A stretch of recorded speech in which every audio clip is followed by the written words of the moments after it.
You mentioned product marketing a little bit and how they're involved, but how should marketing and enablement partner together in a perfect world? And I think I certainly went through trial and error here. I don't think I always got it right. And I think we need to talk about this a little bit more between both communities, enablement, sales, and marketing. Because if done right, I think enablement can not be the only driving force behind this, but I think it can help contribute to the alignment that sales or any sort of go to market team and marketing needs to have. Imagine yourself as a RevOps leader facing a persistent challenge: the struggle to implement revenue enablement effectively at all levels of your organization. Every part of your business has its unique insights, but seamlessly integrating them into a cohesive revenue enablement strategy is proving difficult. Sometimes upper management has a high-level view, but they miss the essential details at the ground level. On the other hand, frontline teams have vital, detailed insight, but they lack the broader perspective needed to align their efforts with revenue goals. The difficulty lies in bridging this gap and creating a smooth blend of insights to maximize revenue enablement, ensuring success for the entire organization. How do you embed enablement on every level? Vanessa Metcalf knows exactly how to inject the DNA of enablement into every team in an organization and wants to share it with you. Vanessa is the VP of Revenue Effectiveness at Docebo, where she is known for her expertise in optimizing revenue strategies. With a proven track record, Vanessa excels in driving revenue growth by implementing streamlined processes and leveraging data-driven insights. Her strong focus on aligning sales, marketing, and customer success operations has enabled Docebo to enhance its customer journey and overall revenue performance. Tune into the full episode to hear how Vanessa drives revenue through embedding enablement within all teams in the business. I'm Kyle Coleman, sales pro turned SVP of marketing at Clary. Run Revenue is the show where revenue pros learn to stop revenue leak, achieve revenue precision, and grow their companies and careers. This is the Run Revenue Show with Kyle Coleman. Hello, everybody, and welcome to this episode of the Run Revenue Podcast. I am so excited to be joined today by my sister-in-arms, Vanessa Metcalf, who is a longtime revenue enablement, revenue effectiveness leader, and was most recently the VP of revenue effectiveness at Docebo, an enablement company. So this is going to be an awesome conversation about the critical role of enablement in the revenue process. Vanessa, welcome to the show. Love it. Thank you so much for having me, Kyle. Super stoked to be here. All right, let's jump right in. Give everybody a little bit of a background. Who are you? Where have you been? And what do you do now? Absolutely. So yeah, Vanessa Metcalf. I have close to a decade in SaaS, which I've spent most of my career building and scaling both sales and revenue enablement teams. I have also had the pleasure of wearing a sales hat. So I started out my career actually carrying a bag, where I fell in love actually with the profession of sales. Spent some time also on the sales leadership side, which definitely can't take that for granted. I think it really helps kind of round out the edges for any enablement leader. That was awesome doing that, and didn't hurt that my team was number one for a period of time. So that was a ton of Nice. fun. And then I've also spent some time on the RevOps side as well, which same thing, it really helps kind of round out the edges and ensure your approach to enablement is completely data driven. So I've had quite the ride. It's been a ton of fun. But yeah, like I said, spent most of my time both building and scaling sales and revenue enablement teams. Top Hat started the function actually from the ground up. And as you said, Kyle, most recently at Docebo, where I led the revenue enablement team there as well. Wonderful. Okay, so much to unpack. I'm really interested in digging into that data-driven aspect of enablement because it's so often where things fall down. It's sometimes really difficult to say, person who does XYZ enablement thing gets ABC better or different result. And so I'll be interested in hearing how you do that. But first, let's start with our more provocative topic, which is, what do most people get wrong about enablement? You've been doing it a long time. I'm sure you've seen it all. So what do most people get wrong? Sure. Yeah, I think it's a great question and something that I think even as a community, we're starting to come up with more of a standardized answer, which is always great to see. I think the biggest thing that folks get wrong is not seeing enablement as a strategic function. And of course, you have to be, you have to earn the right to be seen that way. But I think if you're viewed really as an operational or tactical enablement function, what that might look like is a few things. One, C-suite really having no idea what you're up to, right? No concept of a roadmap to even inform C-suite or any of your other stakeholders of what you're doing. Your initiatives, whatever enablement's working on, not tied to corporate strategy, to actual success metrics and KPIs that the rest of the business cares about. And you might be working on certain activities that could be handled by other folks throughout the organization. Not to say they're not, critical activities, but they're ones that perhaps should belong to someone else. So what I'm talking about there is things like perhaps building a slide deck, perhaps doing some event coordination, those sorts of things. And very likely as well that the impact you've had on revenue is not demonstrated or not consistently demonstrated. So I think that's definitely one that people get wrong about enablement, is seeing it as, again, the operational, more tactical type of function versus strategic. And the other thing I would have to add on, just maybe as a small plug to encourage people to do their best to get educated and learn as much as you possibly can about enablement, is they don't know how to be the best partner to enablement that they can be. Now, again, implicit in that is enablement has to earn the right? We have to be able to demonstrate what being a trusted advisor and a great partner looks like first in order to expect the same in return. But I think it is incumbent on revenue leaders out there in today's landscape, right? We're not talking about enablement 6-7 years ago when less than 50% of SaaS companies had the function. We're talking about, on average, around the 90% mark of organizations now have enablement. And I think it's incumbent on any revenue leader to make sure you know how to be that great partner to the function. Again, all in the spirit of helping to scale the business and drive those kind of common pursuit of our revenue goals and the customer outcomes that come with that.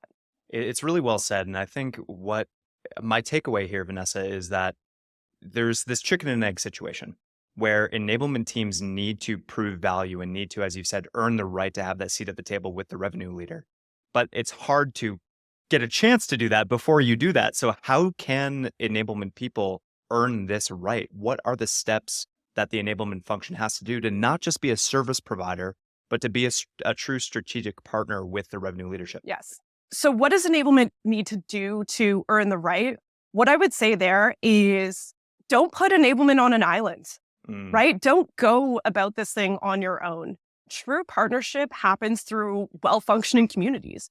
And so I think you need to get your stakeholders, and by stakeholders, we can look at a few different buckets, right? Let's start with people, feet on the street, your individual contributors, massive wealth of knowledge. They're the people that are doing the things you're asking them to do, and they're the ones that are going to feed all of the right feedback back into your programs to make them have the right longevity. So feet on the street, your individual contributors, great place to start. But then you also want to talk about your frontline leaders. Those are your multipliers. Those are the people that help ensure your change is going to stick long term and to help people get excited, right? They can really be seen as an extension of enablement and vice versa. And then your stakeholders, of course, also include your VPs of sales and potentially CX if that's within your mandate, and C-suite, of course, that's a core customer. So you want to make sure that these folks are involved in your enablement decision-making early and often. So whether that's helping to determine strategic priorities that end up on the enablement roadmap, whether it's making sure that the success metrics that are chosen for enablement to be tied to are all, socialized, validated, and decided amongst a group. I really think that's the key is, of course, you're going to come to the table with perspective and with recommendations, but you don't want to go it alone. You want to make sure that it feels like a community from the start. And of course, it depends on the maturity of the organization and the maturity of the enablement function within the organization. You might need to start from bare basics where you're building out a charter and really making sure people are educated on what enablement is and is not. Or if it's a little bit more sophisticated, right? Maybe there's just some tweaking that can happen to that charter or that roadmap or those success metrics. But to me, it all comes down to relationships. You got to make sure the partnership is there and the communities can be built. I would love, that all makes sense. And I would love, Vanessa, for you to bring this to life for us. Talk us through, you're at the VP level at Docebo. Talk us through a scenario where, the relationships that you had all the way up and down the hierarchy allowed you to be the main change agent or the main strategist or whatever it is for whatever go-to-market initiative Docebo was rolling out at the time. Would love to hear an example. Yeah, absolutely. And I think that the operative word there would be like, not just it would be my whole Sure. team, because I think this is something that an enablement leader needs to inject into the DNA of the entire team, right?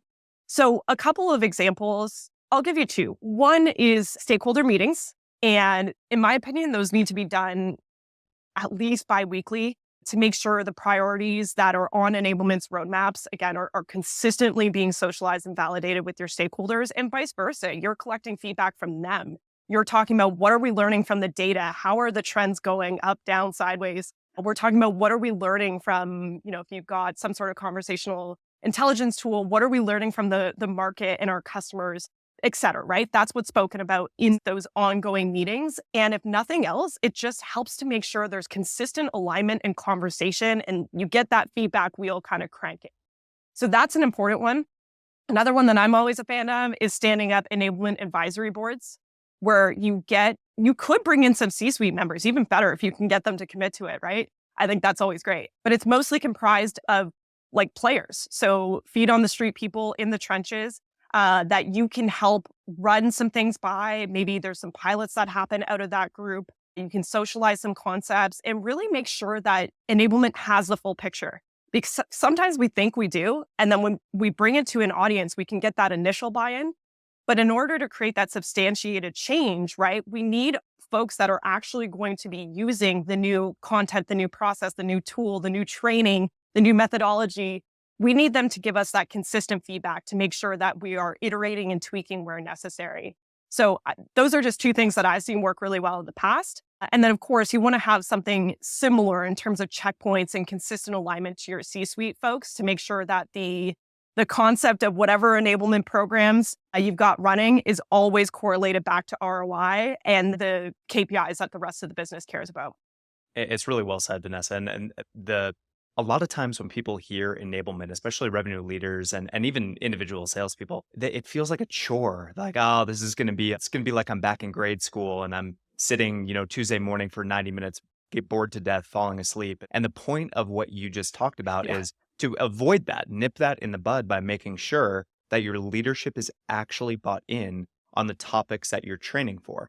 And if you don't do that, you run the risk of being really far apart from what you're doing and what the field actually needs. And what the field actually needs requires you to be more responsive, more adaptable, more agile. It's harder to deliver those things because, you're going to be midway through a project and have to slam on the brakes and say, actually, that's not the thing that's most top of mind for our team anymore. So I love that you've created these always on forums. And for listeners out there, implement these. It's super, super important. If you have an enablement function, make sure that you're creating these bi-weekly stakeholder meetings. Make sure that you have the enablement advisory board. I absolutely love that. Next question for you, Vanessa. You mentioned, I think you said 9 out of 10 companies have an enablement function now. What in your view, or when in your view, is the right time to bring enablement on as a function in your company? We have a lot of startup leaders, a lot of founders listen to this podcast. What's your advice to the smaller companies out there? Yeah, absolutely. And that's just one data point. Of course, it depends on what sector we're talking about and how far along the company is. So I'm just giving you a data point based on the recent State of Sales Enablement report.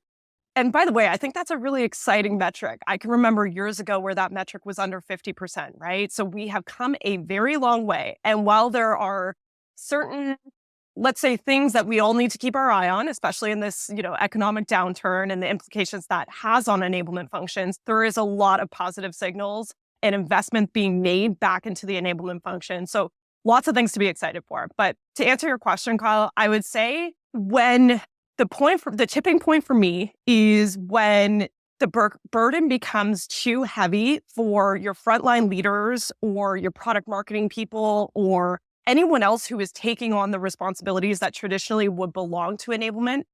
And so by that, I mean things like onboarding. I mean things like playbook creation. I mean any sort of upskilling, right? If it comes a time where you need to bring on like a qualification framework, which hopefully is early on in your organization's maturity, or if you need to bring on something like a methodology, all of these types of things are pillars, right, of an enablement function. And I would also say if you're finding, hey, you know what, we've got people to do this, but we're kind of missing the one person who can bring all of this together and add some actual structure and process and frameworks here, that might be the time where you need to consider enablement. Now, you could quantify that as well, right? A lot of people talk about enablement ratios. I don't know that there's a silver bullet there. I would say a lot of people in the enablement community would say roughly 50 go-to-market folks. You need to start thinking about one enablement person. Yeah. I think the reality is it's really different for every single organization. Depends on how quickly you're moving, depends on exactly, your goals within that year and the next, few years. So Every organization's different, but if that's helpful, that's a rough ratio you can look at. That's about what I've heard as well, Vanessa. That 40-to-1 kind of ratio for an enablement organization seems to be a useful benchmark. But the thing that I'm realizing, I'm curious to get your reaction to this, is that revenue is nowadays thought of as a true business process, one that is made up of subcomponents that can be broken down and optimized and all those different things. And yes, there is still artistry required to work a deal, but there's a lot more science that goes into the revenue process now. And having an enablement person acting as, or team, I should say, acting as the steward of that revenue process, a steward of the science that needs to go in so that the right things are happening at the right times in different deals, different segments, industries, geos, whatever it may be. That seems to be the thing that many CROs, many revenue leaders are realizing is, man, this is just way more complex. We have way more data than we've ever had before. And we need to have a professional team of people in here managing that data, managing that process. Is that a trend that you see, Vanessa? Yeah, totally. I like the way you said that, stewards of the science of sales, right? And the truth is there's a lot of data to distill. And not all of it is going to be important or not right now. And I think the thing to remember with data, I always use this analogy. People that have maybe heard me on podcasts before might be sick of it. But I think data can be sort of the torch that lights the dark cave. But you need other proof points along with that data, right? You need your anecdotes. You need what are our actual customers saying, right? What's the market reception? So I think that's the first thing to remember. But yes, I think enablement plays a very critical role there in helping to orchestrate and bring to life, hey, what are some of the things we need to do to help course correct based on what the data and those other proof points are telling us? My belief is yes, enablement is responsible for that. If enablement's done right, you're looking at more repeatable processes that importantly, people are bought into, right? Part of what enablement does is helps build belief in people, that people can do the thing that they're set out to do, build belief in our customers, build belief in the strategic direction of the company, build belief in our product. And so, yes, I think there's definitely a tie in there. If the data is telling us, hey, pipeline has fell 50% year over year, well, great. Enablement's going to take that information. First of all, let's corroborate that and make sure it's the right data point. Let's talk to some folks about maybe why is that the case? Why has pipeline fell off? What are we doing about it perhaps already that's working or not working? Take all of that information, right? And then put a program in place to help bridge the gap. So yeah, I definitely think enablement plays a critical role with understanding your data sets, your data trends, corroborating that with other evidence, and then putting that into a roadmap and taking some action with it. 100%. Enablement has to take that approach. If not, I think you do run the risk of falling into that more sort of tactical operational column of enablement. I love everything you just said, Vanessa. I'm going to call out a specific quote, which is part of what enablement does is build belief. And it's really important. Like, of course, there's a psychological, qualitative element to belief, but there's also that quantitative, data-driven element to, the proof is in the pudding. And so talk to us now about the metrics that matter for an enablement team. What are you looking at, and how do you connect the dots between the programs that you're running and the revenue outcomes that you're driving? Sure, 100%. So I have many thoughts on this one, and I think this is probably one of the most talked about and documented questions within the enablement community, but for good reason. Because if we don't get this right, again, it can be a make or break for enablement. It can be the difference between a cost center and someone that's seen as an actual, revenue accelerator. So for me, the way I look at this question, Kyle, is I think about two categories. One is, what does enablement own versus influence? And a lot of practitioners out there would agree with that, right? So we're talking about enablement metrics that we can own are things within our control, things that we influence out of our control, right? The famous quote, I think Siobhan Thatcher, who's currently at Salesforce, responsible to, not for. So right. While we are not the people actually picking up the phone and making a deal happen, we are the people that are able to influence that deal. We are the people that are able to equip the sellers with the right information at the right time, the right tools, the right processes, the right, again, confidence that they can do it. So I think those two categories are important to talk about upfront. The owning category can come down to things like number of certifications we're producing, the amount of content we're putting on the table, our SCO NPS, things of that nature are more within our control. So once you have a concept of what is enablement own versus influence, I think what you want to then do is look at the influence category and understand you don't want to just pick a bunch of random revenue KPIs out of a hat because you've heard other people talk about them, right? Common ones would be things like ramp time, quota attainment, et cetera. But I think, and while those are absolutely going to be important for just about any business, you have to make sure the metrics that you're picking are the right ones for your business and that they're tied to where is the business going and what is the data telling us. So for example, if the business within the next 3 years has plans to acquire 5 companies, you might want to have a specific KPI or success metric in your enablement metrics that's tied to M&A activities, if enablement has a hand in it, which typically we would, right? If the data, again, we'll use that same example, is telling us that pipeline has fallen 50% year over year, naturally, enablement's going to want to put that into their portfolio. So I think you want to be choosy about the metrics you're choosing. And you want to understand which of these metrics are leading indicators, because those are important. Those are the ones you can intervene with, versus what is a lagging indicator, which helps you understand what is our outcome, what results did we achieve or not. Both are super, super important. So that's the kind of like framework I would set up, is those 2 buckets and then leading and lagging within the influence category. Now, the last thing I'll add here is that storytelling is a really critical part to demonstrating enablement ROI. A lot of people talk about enablement has to demonstrate ROI to be effective. Yes, 100%. Great, fine. Are people on the enablement team equipped with how to do that? Do they have the frameworks to talk about what was the problem previously?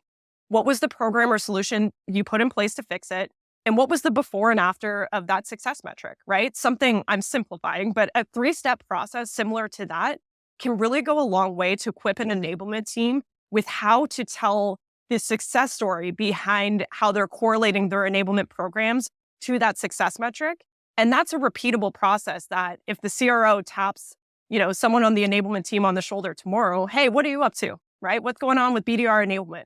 You have a repeatable framework that you can use, and you have, let's say, marketable stories that are rooted in ROI that you can come back to.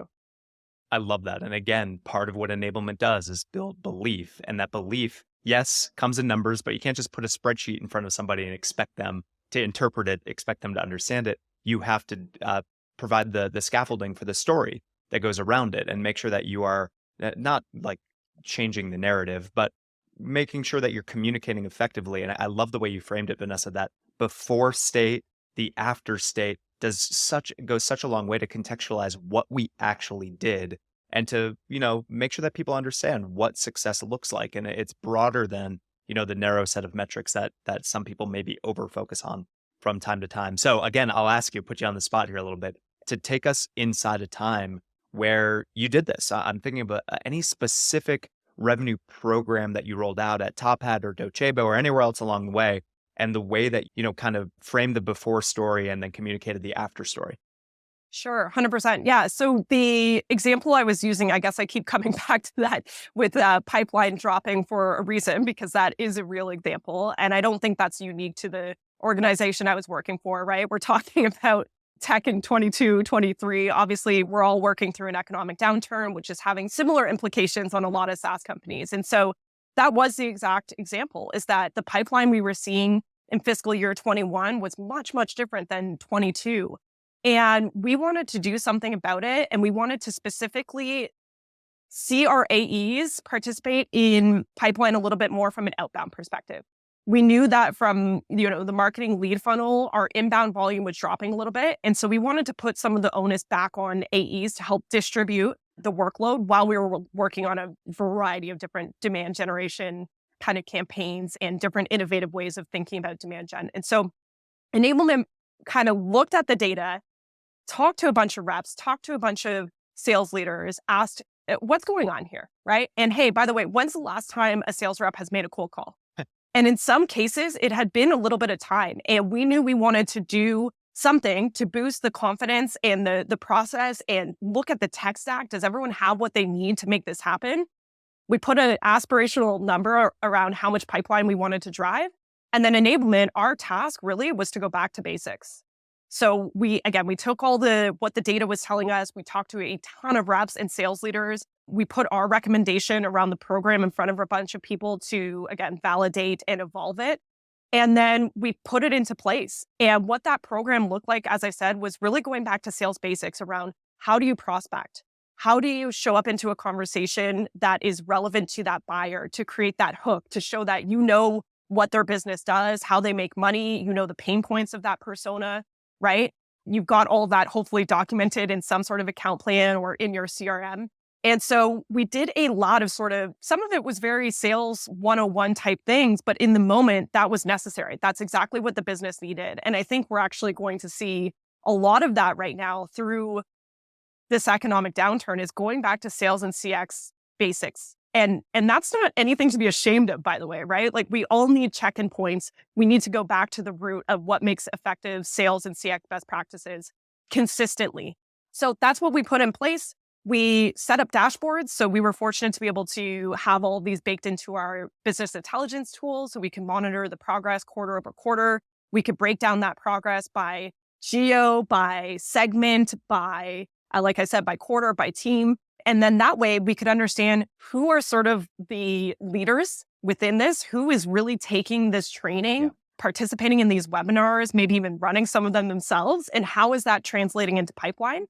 And so that was our early indicators. And then at the end of the year, we could see what the lagging indicators were. And I'm not going to put a number on it, but it was exactly what we wanted. So I think that's really important as you're thinking about building out these programs. Yes, thank you.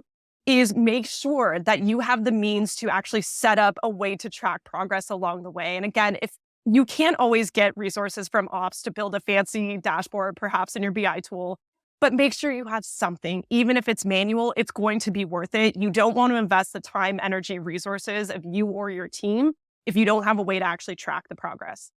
It's really well said. I love everything about that. And for every single revenue leader out there, ask yourself these questions.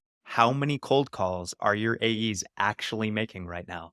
I bet you the answer is lower than you want it to be. And so you can follow that blueprint that Vanessa just outlined and get everybody back on the phones, creating pipeline, powering the business. And that, again, we talk about revenue as a business process, and the front end of that process is creating pipeline. You can't close a door that doesn't open.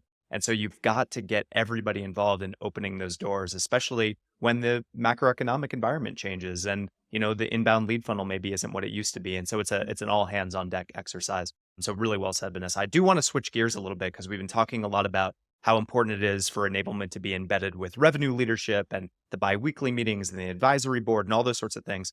But what about marketing? You mentioned product marketing a little bit and how they're involved, but how should marketing and enablement partner together in a perfect world? I really like that we had this on the outline for today's podcast, because this is another one that I think I certainly went through trial and error here. I don't think I always got it right. And I think we need to talk about this a little bit more between both communities, enablement, sales, and marketing, because if done right, I think enablement can not be the only driving force behind this, but I think it can help contribute to the alignment that, sales or any sort of go-to-market team and marketing needs to have. I think there are a ton of go-to-market strategic decisions that, marketing is naturally going to be at the table for. And marketing needs to rely on enablement to be the executors of a lot of those decisions, right? So if we talk about something like, switching from feature function type sale into value selling, which is a natural sort of crossing the chasm that a lot of organizations go through. Or if we talk about building out, new corporate positioning, if there's something that changes about the brand, if we're doing a refresh on ICPs or personas, again, naturally, or demand gen, right? I'm using a lot of product marketing examples, but if there's new sort of campaigns that come from demand gen, if there's new webinars or events that we want to make sure the sales and CX teams are aware of, marketing needs to rely on a team that can bring that information to your go-to-market folks. And sometimes there's going to be that natural connection where marketing will do that themselves. Other times, enablement acts at and should also participate to sort of reinforce the message, by the way, if the former is happening. But the more common scenario is go-to-market teams can only absorb so much. which is not just go-to-market teams. That's just being a human, right? You can only take so much change. And so enablement has this responsibility to understand that volume of change and make sure the change is timely and they've got all the context and the what's in it for me, what's in it for the business, what's in it for our customers. All of that has to be crystal clear. And so I think if marketing partners with enablement on what they're rolling out, enablement can really help make that process a little bit more simple for go-to-market teams to understand, because that's what they're doing all day anyways, right? So we talked a little bit about building belief. And to me, the connected thing there is your enablement team is your change management gurus. They should be your cultural ambassadors, right? To the go-to-market teams, the people that are quota bearing, the people that are in front of your customers all day, every day. And if enablement is doing that right, then of course, marketing is going to want a piece of that pie to make sure that any massive change that's being worked on by the marketing department or community is executed in all of the effective ways that enablement is doing for other departments, such as product or operations or what have you. So I think that partnership is not always something that comes naturally to organizations. I think it takes a little bit of work. But if it's done right and the partnership is invested in both by enablement people and your marketing folks, I think it can really help a lot of go-to-market strategic decisions go a little bit more smoothly. It's really well said, Vanessa. And the thing that I'm seeing and sort of reading between the lines here is that many marketing teams, unfortunately, still in 2023, don't view themselves as being responsible for the number. They don't view themselves as being responsible for revenue. And that should not be the case. And enablement can play an interesting role in pulling marketing closer to those numbers that really matter to the business. Again, pulling marketing into the revenue process and showing that here is how the things that the marketing team is doing are able to impact the things that we do from a pipeline generation, pipeline conversion, revenue generation standpoint, whatever it may be. And so I love enablement as the connective tissue across the go-to-market org. I love what you said, the cultural ambassadors of the team. That's a really sharp way of putting it. So we are amazingly almost up on time, and I have a surprise question that I did not prep you for. So this is going to be very exciting. Okay. I ask everybody, I'm very curious, very curious. If you could recommend a single book that's influenced your career, influenced your life, what would that book be and why? Great question. This is good. Yeah, usually with these sort of questions, I really have to think about it. But this one came to me right away. So it tells you it's the right answer because it's what my gut is telling me. Radical Candor. So it's one that a lot of leaders, not just revenue leaders, have read, of course. But I think it really, for me, has shaped the way that I think about feedback in general. And I think once you kind of have that framework of caring personally and challenging directly, it can really change the way you think about your day-to-day in an organization, whether you carry the title of leader or not, right? And I think once you have that embedded in your culture of thinking about feedback as a gift, it can really be a game changer. So yeah, I think it took me a long time to absorb a lot of the lessons in that book, but that certainly changed things for me in the trajectory of my career.